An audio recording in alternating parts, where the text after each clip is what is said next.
గోదారమ్మ కుంకంబొట్టు దిద్ది మిరప ఎరుపు లంకానాథుడింకాగనంటూ పండు కొరుకు చూసే చూపు ఏం చెప్పింది సీతాకాంతకి సందేహాల మప్పే పట్టె చూసే కంటికి లోకం కాని లోకంలోన ఏకాంతాల బలపు అలపాపి కొండలా నలుపు కడగలేక నవ్వు తనకు రాగా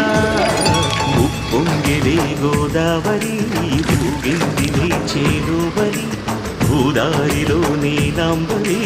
మా సీమకే చీనాంబరి వెతలు తీర్చు మా దేవేరి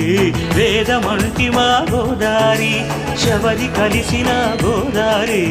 రామచరితకే పూదారి